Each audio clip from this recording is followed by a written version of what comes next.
নমস্কার, আমি প্রিয়তা। শুরু করছি উত্তরের সংবাদ। প্রথমেই আজকের বিশেষ সংবাদ।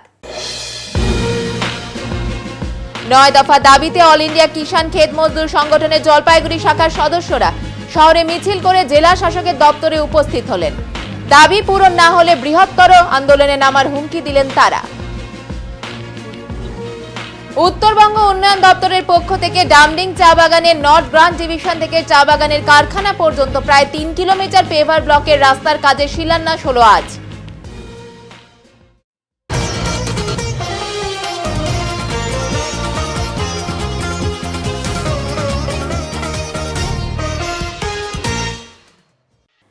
একাধিক দাবিতে অল ইন্ডিয়া কিষাণ ক্ষেত মজদুর সংগঠনের জলপাইগুড়ি শাখার সদস্যরা মিছিল করে জলপাইগুড়ি জেলা শাসকের দপ্তরে উপস্থিত হলেন। কৃষকদের ফসলের ন্যায্য দাম, সারের কালোবাজারি বন্ধ সহ একাধিক দাবি রয়েছে সংগঠনের। পুলিশ এদিন আগেই আন্দোলনকারীদের আটকে দেয়। সেখানে বিক্ষোভ প্রতিবাদে সামিল হন সংগঠনের নেতা কর্মীরা। আন্দোলনকারীদের দাবি, সমস্ত নিত্য প্রয়োজনীয় সামগ্রী সর্বাত্মক রাষ্ট্রীয় বাণিজ্য চালু করতে হবে, এমএসপি আইন সঙ্গত করে সরকারকে সরাসরি কৃষকদের কাছ থেকে ফসল কিনতে হবে। এছাড়াও কৃষকদের সারা বছর কাজ ও সঠিক মজুরি প্রদান করা, সকল কৃষকের কৃষি ঋণ মুকুব, 2023 সালের বিদ্যুৎ বিল বাতিল ও স্মার্ট মিটার বন্ধ করার দাবি করা হয়েছে। মোট 9 দফা দাবি তোলা হয়েছে এদিন। দ্রুত দাবি পূরণ না হলে বৃহত্তর আন্দোলন গড়ে তোলা হবে বলে সংগঠনের তরফে জানানো হয়েছে। এখানে ডিএম দপ্তরে এসেছি বিক্ষোভ মিছিল করে। সেটা হচ্ছে আজকে গোটা ভারতবর্ষের জেলায় জেলায় কৃষকের কৃষি ফসলের ন্যায্য দাম, এমএসপি আইনসঙ্গত করা এবং সমস্ত নিত্য প্রয়োজনীয় দ্রব্য সামগ্রিক রাষ্ট্র বাণিজ্য চালু করার দাবিতে গোটা ভারতবর্ষের জেলায় জেলায় আজকে এই কর্মসূচি আমাদের চলছে। এবং তার পাশাপাশি এই যে বিদ্যুৎ বিল 2023, যেখানে 2023 সংশোধিত বিল, সেই বিলের মধ্য দিয়ে সমস্ত সাধারণ মানুষের কাছ থেকে বিদ্যুৎকে কেড়ে নেওয়ার একটা চক্রান্ত চলছে। শুধু তাই নয়, স্মার্ট মিটারের নাম করে যেভাবে প্রত্যেকটি সাধারণ মানুষের ঘরে বিদ্যুৎকে বন্ধ করবার একটা চক্রান্ত করেছে, এই স্মার্ট মিটার অবিলম্বে বন্ধ করতে হবে। এবং তার পাশাপাশি আজকে কৃষিকাজের কোনো লাভজনক নেই, ফলে সমস্ত কৃষক আজকে লোনের দায়ে আত্মহত্যা করার পথ বেছে নিতে বাধ্য হয়। এই রকম একটা অবস্থার মধ্য দিয়ে আমরা স্মার্ট মিটার বাতিল, সামগ্রিক রাষ্ট্র বাণিজ্য চালু, এমএসপিকে আইনসঙ্গত করা, সাইটর্থ সমস্ত কৃষকের পেনশন, এবং তার পাশাপাশি এখন যে মরশুম চলছে কৃষিকাজের, এখন রাসায়নিক সারের যে কালোবাজারি চলছে এবং এমআরপি রেটে আমরা সার পাচ্ছি না। এডিএ অফিসে গিয়েছি, এডিএ অফিস থেকে আমাদের একটা হ্যান্ডবিল ধরিয়ে দিয়েছে। তারা হ্যান্ডবিলে পরিষ্কার বলেছে সরকার ট্যাগিং দেওয়ার বিরোধী এবং এমআরপি রেটেই আপনারা সার পাবেন। আমরা এডিএর কাছে শুনছি একরকম, আর বাস্তব ক্ষেত্রে দোকানে গিয়ে কিন্তু আমরা একদিকে এমআরপি রেটে সার পাচ্ছি না এবং তার পাশাপাশি ট্যাগিং আমাদের চাপানো হচ্ছে। এগুলোর বিরুদ্ধেই আজকে আমাদের এখানে এই জলপাইগুড়ি ডিএম দপ্তরে আমরা ডেপুটেশনে মিট করব মহামান্য ডিএম সাহেবের কাছে। আপনার নাম পরিচয়? আমার নাম সুরেশ চন্দ্র রায়, AIKKMS-এর জেলা সম্পাদক। ফাঁকা বাড়ির সুযোগ পেয়ে হাত সাফাই চোরেদের। ফুলবাড়ি 2 নম্বর গ্রাম পঞ্চায়েত এলাকার পূর্ব ধনতলার সুবর্ণনগরে একটি ফাঁকা বাড়ি থেকে দুঃসাহসিক চুরির ঘটনা ঘটল। জানা গিয়েছে, বাড়ি ফাঁকা রেখে বাপের বাড়িতে সপরিবারে গিয়েছিলেন। সোমবার সকালবেলা বাড়িতে ফিরে এসে দেখতে পান ঘরের দরজার তালা ভাঙা এবং ভেতরের সমস্ত জিনিস লণ্ডভণ্ড অবস্থায় পড়ে রয়েছে। সঙ্গে সঙ্গে ঘটনার খবর দেওয়া হয় নিউ জলপাইগুড়ি থানার পুলিশে। পরিবারের লোকেরা জানিয়েছেন, কিছু স্বর্ণ অলংকার ও নগদ 14,000 টাকা সহ প্রায় 50,000 টাকার মতো জিনিস চুরি যায়। ঘটনার খবর পেয়ে পাড়া প্রতিবেশীরাও এসে ভিড় করেন সেই বাড়িতে। পুরো ঘটনার তদন্ত শুরু করেছে পুলিশ। ছিল টাকা ছিল, অনুমানিক কত টাকা হতে পারে? সব মিলে 14,500 তো এমনি ক্যাশ ছিল, আর এমনি ফুচকা যেখানে ওখানে তো ওগুলা তো ছিল, ওগুলা তো হিসাবের বাইরে। ঘর ভেঙে ঘটের টাকা নিয়ে নিচ্ছে। আচ্ছা, বললাম যে এসে সকালবেলা। কোথায় গিয়েছিলেন? আমি বাপের বাড়ি। কোথায়? এনজিবি ভক্তিনগর। কবে গিয়েছিলেন? বৃহস্পতিবারে, শুক্রবারে ঠিক ছিল, শুক্রবারে আসছিলাম, ঘুরে গেছি। আর শনি রবি বাদ গেছে। শনি রবি। তো কেন? ভাই অসুস্থ ছিল তাই। এই থানাতে জানিয়েছেন ব্যাপারটা? জানিয়েছি, ডায়েরি করে আসলাম। সব মিলে সোনা টোনা সব মিলে 50,000-এর উপরেই হবে। কি চাইছেন মানে যে নাকি নিছে তাকে ধরা চাইছে, আর কি চাবো, যে ধরা পড়ে কে নিছে যাতে সেটা যাতে বুঝতে পারি, তার যাতে শাস্তি হয়। আপনি কি করেন? আমি এমনি হাউস ওয়াইফ, আপনার? ব্যবসা আছে, আমাদের দোকান আছে, ব্যবসা চিকেনের ব্যবসা এখানে সিসি ক্যামেরা রয়েছে? আছে। দাদার নাম কি? মন্তর সাহা। পরিবারে কতজন? 3 জন। গাঁজা পাচার রুকলো পুলিশ, ঘটনায় গ্রেপ্তার করা হয়েছে একজনকে। গতকাল ফাঁসি দেওয়ার ঘোষপুকুর টোল প্লাজায় দক্ষিণবঙ্গ রাষ্ট্রীয় পরিবহন সংস্থার একটি বাসে এই অভিযান চালিয়ে বাজেয়াপ্ত করা হয়েছে 16 কেজি 500 গ্রাম গাঁজা। গোপন সূত্রে খবরের ভিত্তিতে শিলিগুড়ি থেকে কলকাতাগামী বাসটি আটক করে বিধাননগর তদন্ত কেন্দ্র ঘোষপুকুর ফাঁড়ির পুলিশ। সেই বাসে থাকা একটি ব্যাগে তল্লাশি চালিয়ে উদ্ধার হয় 16 কেজি 500 গ্রাম গাঁজা। চালকের কথায় অসঙ্গতি পাওয়ায় গ্রেপ্তার করা হয় তাকে। আজ ধৃতকে শিলিগুড়ি আদালতে পাঠানো হয়। গোটা ঘটনা তদন্ত করছে পুলিশ। আমি গাড়ি চালাইতেছি, আমি মরে যাবো, আপনার এই গাজার জন্য কত ফ্যামিলি মরছে সেটা আপনার কোনো ধারণা নাই? আমি তো ড্রাইভার স্যার, আমার কথাটা একটু একটু পরে এদিকে আসেন, এদিকে আসেন, গাড়ি চালানো ড্রাইভার, এদিকে আসেন। যারা উঠনিস আছে না ওদের একটু কলম ধরে ভিডিও নিয়ে আমাকে এরকম ভাবে আমি মরে যাবো। সই করুন, কি বলছেন কি করছেন সব আমরা জানি, সব আপনাকে দিয়ে দিবে বড়বাবু রাস্তায়। আর আপনি এবারে চলুন, এটা করে নিয়ে যাচ্ছি। লেপ তোষক বানাতে গিয়ে তুলো ধুনাইয়ের মেশিনের বেল্ট ছিঁড়ে মৃত্যু হলো এক শ্রমিকের। কখনকার মৃত্যু কিভাবে ঘটে তা কিন্তু আমরা কেউ জানি না। বাবা ছেলে দুজনে মিলে তুলো ধুনাইয়ের কাজ করেন গ্রামের বিভিন্ন জায়গায় ঘুরে ঘুরে। তারা দীর্ঘদিন ধরে তুলো ধুনাইয়ের কাজ করে কিছু টাকা জমিয়ে তুলো ধুনাইয়ের একটি মেশিন ক্রয় করেন কিছুদিন আগেই।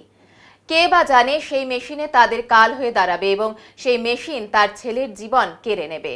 সোমবার 7 সকালে সেই নতুন মেশিনে তুলো ধুনাইয়ের কাজ শুরু করার কিছুক্ষণের মধ্যেই মেশিনের বেল্ট ছিঁড়ে মৃত্যু হয় এক যুবকের। ঘটনা প্রসঙ্গে জানা যায়, সোমবার সকালে মালবাজার মহকুমার ক্রান্তি ব্লকের কাঁঠালগুড়ি মহুয়াতোলা সংলগ্ন এলাকার বাসিন্দা মোহাম্মদ বাবু তাদের বাড়িতে বাবা ছেলে দুজনে মিলে লেপের তুলো ধুনোয়ের কাজ শুরু করেছিলেন। হঠাৎ একটি বিকট আওয়াজ শুনতে পান। এসে দেখেন মেশিনের ফিতেগুলো ছিঁড়ে একজনকে পেঁচিয়ে রেখেছে। ঘটনাস্থলে মৃত্যু হয় তুলো ধুনাইকারী যুবক আজাদ আলীর, বয়স 25 বছর। এলাকাবাসী তড়িঘড়ি খবর দেয় ক্রান্তি থানায়। ক্রান্তি থানার পুলিশ এসে মৃতদেহটি উদ্ধার করে ময়না তদন্তের জন্য পাঠিয়ে দেয়। ওই এলাকার বাসিন্দা তবিবর রহমান জানান, মৃত ছেলেটির নাম আজাদ আলী। তারা লেপ তোষক বালিশ ইত্যাদি তৈরি করে এই শীতের মৌসুমে। এলাকাবাসীরা জানাচ্ছেন তাদের প্রকৃত বাড়ি সম্ভবত বিহারে এবং তারা ওদলাবাড়িতে ভাড়া বাড়িতে থেকে বিভিন্ন জায়গায় লেপ তোষক তৈরি করেন। তিনি আরো জানান, তারা আজকে সকালবেলা তাদের বাড়িতে 4 জন মিলে কাজ করতে আসে। সাথে ছিলেন বাবা এবং আরো 2 জন শ্রমিক। তার মধ্যে কোনোভাবে মেশিনের বেল্ট ছিঁড়ে এই দুর্ঘটনা ঘটে এবং তাতে মৃত্যু হয় আজাদ আলীর। এদিকে ঘটনার কথা চাউর হতেই ঘটনাস্থলে প্রচুর মানুষের ভিড় জমে যায় এবং সকলেই দুঃখ প্রকাশ করেন। আপনাদের এখানে ও আচ্ছা, এই লেপ ধোলাই করার জন্য মেশিন আসছে।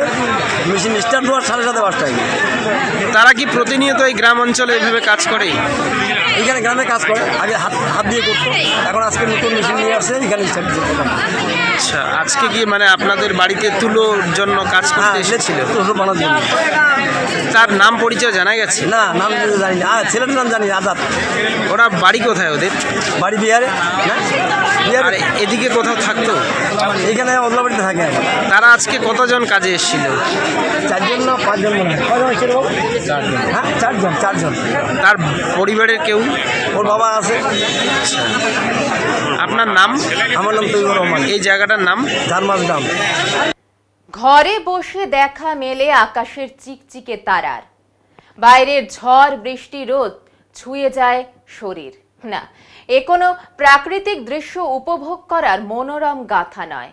এ এক অভিজ্ঞতা যা ভীষণই তিক্ত জলপাইগুড়ির এক বৃদ্ধা মহিলার। জলপাইগুড়ি শালুপাড়ার বাসিন্দা শান্তি মণ্ডল। ঘরের বিছানায় ঘুমোলে বিছানা থেকে তারা গোনা যায় আকাশে কতগুলো রয়েছে। আবার পাশে পাহারাদারদের মতো দাঁড়িয়ে থাকে গরুর ছানা। গত ৩৫ বছর ধরে শাক পাতা বিক্রি করে কোনো রকমের সংসার চলছে এই মহিলার। আগে পিছে কেউ নেই, রয়েছে শুধুমাত্র বিশেষ চাহিদা সম্পন্ন ছেলে। পুষ্টির অভাবে তার শরীরও শীর্ণকায়। জানা যায় শান্তি দেবী সকালে ভোরবেলায় এই বৃদ্ধ বয়সেও শাক বিক্রি করে নিয়ে আসেন, তারপর চলে তাদের দুজনের সংসার। টানাপোড়েনের সংসারের মধ্যেও উপরি দুর্ভোগ তাদের জরাজীর্ণ ঘর, মাথার ওপর ছাদটুকুও নেই। ঝড় জলের রাতে সেই দুর্ভোগ পোহাতে হয় চরম। প্রায় ৩০ বছরের ঊর্ধ্বে সময় ধরে বাঁশ এবং ত্রিপলের ছাউনি দিয়ে ঘেরা ঘরেই ছেলেকে আগলে রেখেছে মা। চলছে আবাস যোজনা প্রকল্পের তালিকা নির্মাণ, জারি রয়েছে সরকারি কর্মকর্তাদের বাড়ি বাড়ি গিয়ে ভেরিফিকেশন। যোগ্যরা যাতে সরকারি আবাস যোজনা প্রকল্পের অধীনে থেকে বাদ না যায় সেই দায়িত্ব রয়েছে সরকারি কর্মকর্তাদের কাঁধে। কিন্তু তা সত্ত্বেও যেন ফাঁক থেকে যাচ্ছে কোথাও, যে বিষয় নিয়ে বারবার অভিযোগ তুলছে সাধারণ মানুষ। এই একই সমস্যায় ভুগতে হচ্ছে শান্তি দেবীকেও। যোগ্য হওয়া সত্ত্বেও আবাস যোজনা প্রকল্পের তালিকায় নাম নেই তার। মেলে না সরকারি বৃদ্ধ ভাতা। রেশন কার্ড থাকা সত্ত্বেও রেশন সামগ্রী সেভাবে মেলে না বলেই অভিযোগ শান্তি দেবীর। পরিবারে কেউ না থাকায় সাহায্য করার হাতটাও নেই বললেই চলে। সরকারের কাছে তাই শান্তি দেবীর অনুরোধ একটাই, সরকারি প্রকল্পের অধীনে নাম নথিভুক্ত করা হলে কিছুটা হলেও জীবনযাপন সহজ হবে। এক রাশ হতাশার সুর সহ তার আশা অন্তত মাথার উপরে ছাদটুকু তো থাকবে। ওনার অবস্থা তো খুবই খারাপ, প্লাস্টিক টাঙায় থাকে, তাও তো ঝড় বৃষ্টিতে উড়ে চলে যায়। তা এখন ওনাকে একটু ঘর দিলে ভালো হয়। বৃদ্ধ ভাতা পায় না, উনি বৃদ্ধ ভাতাও পায় না। ছেলে তো আছে, ছেলের খুবই মানে পরিস্থিতি খারাপ, না কাজ করতে পারে না। ভালো খাবার না পাইলে কোনোদিন কারো শরীর শক্তি পায়। তো এই যে ওই শান্তি মণ্ডলে এই যে কচু মচু তুলে যে মানে মাঠে ঘাটে যা পায় তাই বিক্রি করে, না না না আমরা চাই যে এনার বৃদ্ধ ভাতাটা হোক, এনার ঘরটা হোক, আমরা এটাই চাই। হ্যাঁ, পাড়া প্রতিবেশী হিসেবে আমরা এটা চাচ্ছি যে ইনি একটু ভালো হোক, কারণ আমাদেরও তো খারাপ লাগে না। হ্যাঁ, আমরা সবাই ভালো থাকবো, উনি এরকম নোংরার মধ্যে থাকবে, এটা তো খারাপ লাগে, তাই না? কি নাম আপনার? আমার নাম ক্ষীর বর্মন। হ্যাঁ, শান্তি মণ্ডল। বাড়ি কোথায়? বাড়ি সানাপাড়া। আপনার কি অসুবিধা রয়েছে? আমার অসুবিধা না নাই, খাওয়ানো তো শাকসুক বেঁচে চালাই, কিন্তু গড়ের জন্য একটু অসুবিধা। যে আগে তো বাসা বাড়ি কাজ করতাম, তখন তো যে গড়গুনা করছিলাম, তার অত শক্তিশালী নাই, পারি না। এতে আজকে ৩৫ বছর ধরে এই করতেছি। ঘর পাননি এবার? না। কেন পাননি? পান না মানে আগে তো ঘর আমার নামে আইছিল, ও ঘরটা আমার বুথের ছবিতে নামটা উঠাইছিল না, তো বুথ নিছে তো নাম উঠাইছিল না। তারপরে সবাই কয় ঘর হচ্ছে, তুমি নারকেল গাছ কাটো, কুল গাছ কাটো, ঘরটা গাইছে। নাম এসেছে? ঘর আমার ওই আগে ছিল, কত বছর আগে ঘরের নাম আইছিল। এখন এখন তো আসে নাই, এখন পাই নাই। কেন?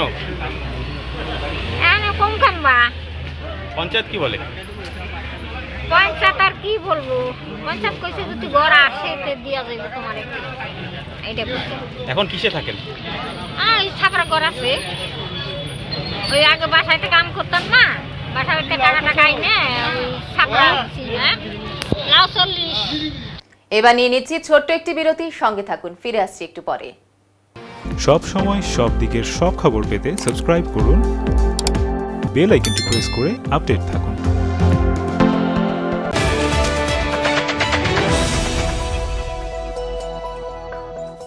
আনন্দ সংবাদ, আনন্দ সংবাদ।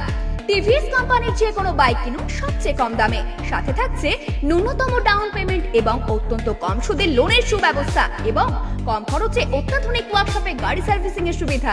টিভিএস এর যে কোনো বাইক কিনুন সাথে পান নিশ্চিত উপহার। তাই আর দেরি কেন, আজই চলে আসুন আমাদের ঠিকানায়, মা Santoshi TVS, NSC Bose road, Drishtidan I হসপিটালের বিপরীতে, জলপাইগুড়ি। যোগাযোগের নম্বর 8250686963 অথবা 8918419751। ধন্যবাদ।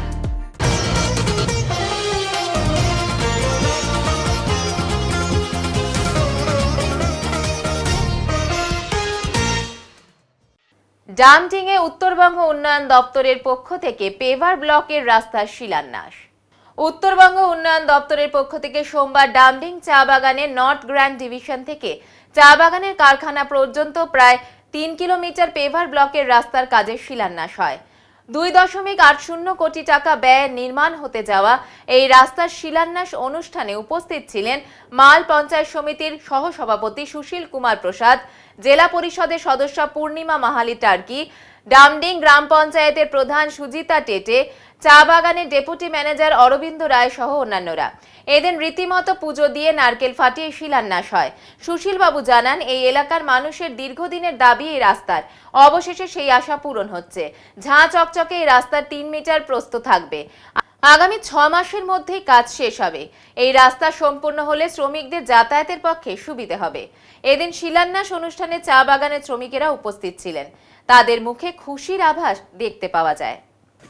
हम लोग के लिए हॉस्पिटल भी सुविधा होगा और क्या बोलता है स्कूल में तो स्कूल बच्चा सबका बहुत प्रॉब्लम होता है और हम लोग का जो बीमारी आदमी सबका एम्बुलेंस के लिए भी थोड़ा दिक्कत होता है। अगर जो ये रोड बन जाने से हम लोग का सुविधा होगा। आपका नाम? मेरा नाम सूरजमुनि सोरेंग। ये इलाका का नाम क्या है? Damdim NG division. आप क्या बोलना चाहेंगे? कितना दिन से ये रास्ता ऐसा था? ये रास्ता तो बहुत दिन से ये रास्ता तो खराब था। हम लोग तो नहीं देखा है, लेकिन हम लोग जब से आया है तब से ये रास्ता तो खराब ही है। इतना साल बाद अभी ये रास्ता बन रहा है, हम लोग के लिए सुविधा होगा। आने जाने के लिए जो स्टूडेंट लोग हैं वो लोग के लिए आने जाने के लिए सुविधा होगा, और जो हम लोग काम वाला लोग के लिए भी सुविधा होगा। जो बैरंग आना जाना करते हैं सबके लिए यही कहना चाहते हैं। आपका नाम? मेरा नाम ओमेगा झोरा है। इसमें बहुत सुविधा होगा और मैं बहुत ही खुशी का दिन है कि आज ये दिन आ गया है, और बहुत ही मैं आभारी हूँ अपना ब्लॉक प्रेसिडेंट के लिए, जिसने बहुत ही मेहनत करके बहुत ही एकदम पीछे पड़ के ये सब करा रहे हैं। और पूरा डामडिंग जनता का होके मैं बोल रहा हूँ, मैं बहुत ही मैं ग्रेटफुल हूँ इसके लिए। आपका नाम परिचय? मैं Arindam Roy, deputy manager Damdim tea estate. দেখেন, এই রাস্তা আমাদের দীর্ঘদিনের দাবি। আজকে এই রাস্তা প্রায় 2,80,00,000 টাকার রাস্তা, পেপার ব্লক কমপ্লিট 3 কিলোমিটার মতনই, হয়তো 100 মিটার মতন কম, 2900 মিটার মতন আছে, মানে 3 কিলোমিটারই হলো। এটা দীর্ঘদিনের দাবি ছিল এই রাস্তা। আজকে দেখেন পাবলিক কত এখানে খুশি আছে। আর এই রাস্তা কিন্তু আমি মনে করব আমরা যে ডামডিমে এত জয় রেজাল্ট দিয়েছি, ওই রেজাল্টের উপরে আমাদের উপহার। আমাদের সঙ্গে আজকে প্রত্যেক পার্টির পঞ্চায়েত মেম্বাররা আসছেন। আপনার ডামডিম বাগানে পঞ্চায়েত মেম্বার, ডামডিম বাগানে আমাদের যে অঞ্চল সভাপতি নবীন টপ্পো, জেলা পরিষদের মেম্বার, সবাই মিলে আজকে এই রাস্তাটা আমরা একজুট হয়ে এটা উদ্বোধন হলো। আজকে থেকে এই কাজ শুরু। আর আমি যতটুকু জানি 3 মাসের মধ্যে এই কাজটা উনি শেষ করে দিবে। কাজ তো এমনি ওয়ার্ক অর্ডারের মধ্যে 1 বছর, কিন্তু 3 মাসের মধ্যে উনি কাজ শেষ করে দিবে। যে কন্ট্রাক্টর, তাদের কাজ আমরা জানি খুব স্পিড ওনারা কাজ করেন, কাজও ওনারা ভালো করেন। এটারও আমাদের একটা খুশি আছে কিনা ভালো লোক কাজটা পেয়েছে। ওনার একটা নিজের ব্র্যান্ড আছে কাজের। আর দীর্ঘদিন এইখান থেকে এখানকার লোক হসপিটাল যেতে এখন 2 মিনিটে হসপিটাল পৌঁছা যাবে, রাত বিরাত ফ্যাক্টরি যেতে হলে 2 মিনিটে পৌঁছা যাবে। এই রাস্তাটা যখনই পেপার ব্লক হবে, রাস্তার মধ্যে এত সুন্দর ভিউ, মাঝখানে অনেক টুরিস্টরাও ঘুরতে চলে আসবে। জলপাইগুড়িতে জমে উঠেছে রাস মেলা। রাস উৎসবের আয়োজন করেছে জলপাইগুড়ির পোড়াপাড়া সার্বজনীন রাস মেলা কমিটি, পরিচালনায় পোড়াপাড়া যুব সংঘ। এবছর 55তম বর্ষ। উল্লেখ্য, 15ই নভেম্বর পূর্ণিমা তিথিতে রাস উৎসবের শুভারম্ভ হয় স্থানীয় পোড়াপাড়ার খেলার মাঠে। 7 দিন ব্যাপী শুরু হয়েছে রাস মেলা। মেলায় থাকছে বিভিন্ন দোকান। এছাড়াও মেলার কয়েকদিন রাসমেলা কমিটির উদ্যোগে সাংস্কৃতিক অনুষ্ঠান চলছে। রাসমেলার রাসচক্র এবং শ্রীকৃষ্ণের লীলা কাহিনীর বিভিন্ন মডেল তুলে ধরা হয়েছে।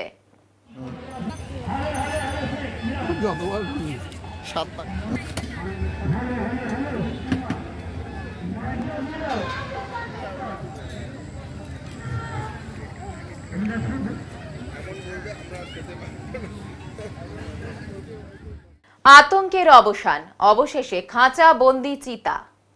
গত কয়েকদিন থেকে চিতার উপদ্রব ছিল মাল মহকুমার নাগরাকাটার হোপ চা বাগানে। বিগত দিনে বেশ কয়েকজন আহতও হয় চিতাবাঘের আক্রমণে। শেষমেশ স্থানীয় মানুষের দাবি মতো চা বাগানে ছাগলের টোপ দিয়ে বসানো হলো খাঁচা। সোমবার সেই খাঁচায় আটকে পড়ল মস্ত বড় চিতা। সকাল থেকেই গর্জন শুনতে পাচ্ছিলেন আশেপাশের বাসিন্দারা। সকাল থেকেই চিতাবাঘের গর্জন শুনতে পেরে শ্রমিকেরা গিয়ে দেখেন খাঁচা বন্দি একটি চিতা। নিমেষের মধ্যে খবর জানাজানি হতেই বহু মানুষের ভিড় জমে যায়। খবর দেওয়া হয় বন দপ্তরের বন্যপ্রাণ শাখার খুনিয়া রেঞ্জকে। বনকর্মীরা এসে খাঁচা সহ চিতাটিকে নিয়ে যান। সোমবার সকালে ঘটনাটি ঘটেছে নাগরাকাটার হোপ চা বাগানে। বন দপ্তরের খুনিয়া রেঞ্জের রেঞ্জার সজল দে বলেন, চিতাটিকে এদিন জঙ্গলে ছেড়ে দেওয়া হয়। অন্যদিকে চা বাগানের এক কর্মচারী ভূষণ থাপা বলেন, এখানে আরো চিতা রয়েছে, বন দপ্তরকে বলা হয়েছে ফের খাঁচা পাতার জন্য। অন্যদিকে চিতা দেখতে এদিন বহু শ্রমিকের ভিড় হয় ঘটনাস্থলে। ছুটে আসেন আশেপাশের এলাকার মানুষেরাও। পরিবেশ প্রেমী স্বরূপ মিত্র বলেন, শীতকালে লোকালয়ে চিতার আনাগোনা বেড়ে যায়। চা বাগানগুলির শ্রমিকেরা যাতে সতর্কতার সঙ্গে কাজ করেন, এ ব্যাপারে শ্রমিকদের মধ্যে ধারাবাহিকভাবে প্রচার চালানো হবে।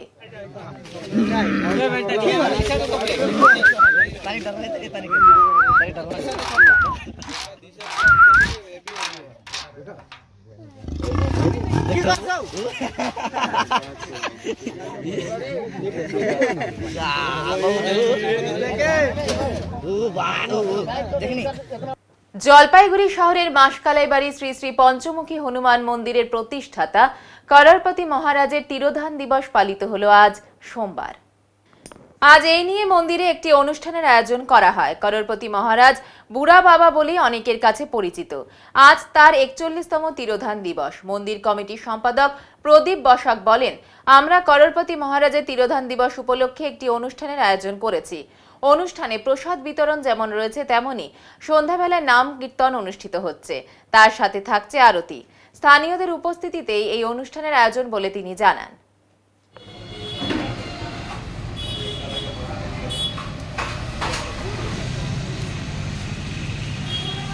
আজকে মন্দিরে আমাদের যে মন্দির যে প্রতিষ্ঠা করেছে, আমরা যাকে কররপতি মহারাজ, যার ডাক নামে বুড়া বাবা বলে চিনি, আজকে তার তিরোধান দিবস, সেটাই আমরা ছোট্ট করে পালিত করছি এবং সবার মাধ্যমে প্রচার করছি এবং যতটুকু সম্ভব আমাদের মন্দিরের পক্ষ থেকে সেটা প্রসাদ বিতরণ করছি। আর অন্য কোনো সাংস্কৃতিক অনুষ্ঠান বা বিকাল আজ সন্ধ্যাবেলায় একটু নাম কীর্তন হবে বুড়া বাবার সামনে এবং আরতি হবে এবং সমস্ত যারা লোকাল লোক রয়েছে তারা আসবে, তাদের উপস্থিতিতে এই অনুষ্ঠান আমরা সম্পন্ন করব। ঠিক, এবার নিয়ে নিচ্ছি ছোট্ট একটি বিরতি, সঙ্গে থাকুন, ফিরে আসছি একটু পরে। সব সময় সব দিকের সব খবর পেতে সাবস্ক্রাইব করুন, বেল আইকনটি প্রেস করে আপডেট থাকুন।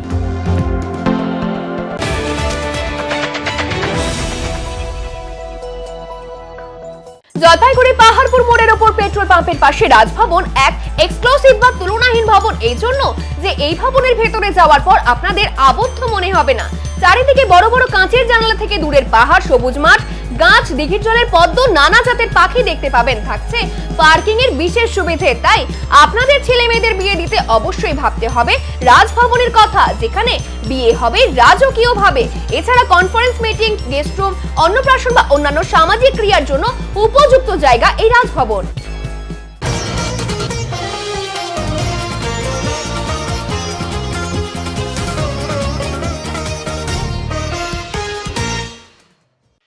সুফল বাংলার ভ্রাম্যমাণ গাড়ি জলপাইগুড়ির বিভিন্ন বাজারে বাজারে মিলছে ন্যায্য দামে সবজি। পেঁয়াজ 58 টাকা এবং আলু 25 টাকা কিলো দরে কিনতে ক্রেতাদের ভিড় উপচে পড়েছে শহরের শিরিস্তরা এলাকায় সোমবার সাত সকালে। অথচ জলপাইগুড়ির বিভিন্ন বাজারে আজও পেঁয়াজ 80 টাকা প্রতি কিলো এবং আলুর দাম 40 টাকা কিলো দরে বিক্রি হচ্ছে বলে অভিযোগ। বাজারে জিনিসের দাম নিয়ন্ত্রণে প্রশাসনের হস্তক্ষেপ দাবি জানিয়েছেন ক্রেতারা।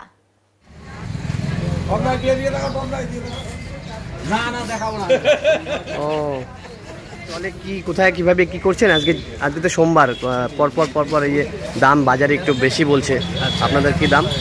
আজকে আমরা অ্যাকচুয়ালি প্রত্যেক দিনেই আমাদের বিভিন্ন পয়েন্টে সুফল বাংলা ভ্রাম্যমাণ গাড়ি চলতেছে সাধারণ কাস্টমারদের পরিষেবার জন্য। যেহেতু বাজারে বেশি দাম, তার জন্য প্রত্যেকটা বাজারে যেমন টাস্কফোর্স ইনকোয়ারি করে বেড়াচ্ছে, সেম জিনিস আমরা টাস্কফোর্সের সঙ্গে সঙ্গে অর্ডার ভিত্তিক বিভিন্ন বাজারে বিভিন্নভাবে এবং গাড়ি লাগানো আছে, যাতে ওরাও আমাদের দেখে দামটা কমায় এবং বুঝতে পারে যে সুফল বাংলা যদি এত দাম কম দামে দেয় আমরা কেন দিতে পারবো না। এই ডিফারেন্টটা বোঝার জন্য কাস্টমারের সঙ্গে আমরা এই একদম কাছাকাছি সংযোগ রেখে আমরা ভ্রাম্যমাণ পয়েন্ট চালু করছি, যাতে সস্তায় প্রক্রিয়া করতে পারে। তারা কি দিচ্ছেন এখানে? কি দাম? আলু, পেঁয়াজ আর জেনারেলি আরও লঙ্কা, তারপর রসুনটা নিয়ে আসি, যেটা খুব ভ্যালুয়েবল। পেঁয়াজ আলু কত করে আজকে? পেঁয়াজ আছে আজকে 58, আলু 25 টাকা কেজি। আচ্ছা। আর সুফল বাংলা যে আমাদের পার্মানেন্ট স্টোর আছে ওখানেও আমরা মোবাইল পয়েন্টের সঙ্গে সঙ্গে প্রচার চালাচ্ছি যে ওখানেও আমাদের পার্মানেন্ট স্টার্টিং আছে এবং all vegetable all grocery item ওখানে পাওয়া যায়। আপনার নাম? আমার নাম আমজাদ আলী, সুফল বাংলা ম্যানেজার। কি দাদা কত? হ্যাঁ কোনটা? বাইরে কত? 80। কোথা থেকে নিলেন? সুফল বাংলার সুবিধা হচ্ছে? হ্যাঁ ভালো তো। এবারে আবহাওয়ার খবর।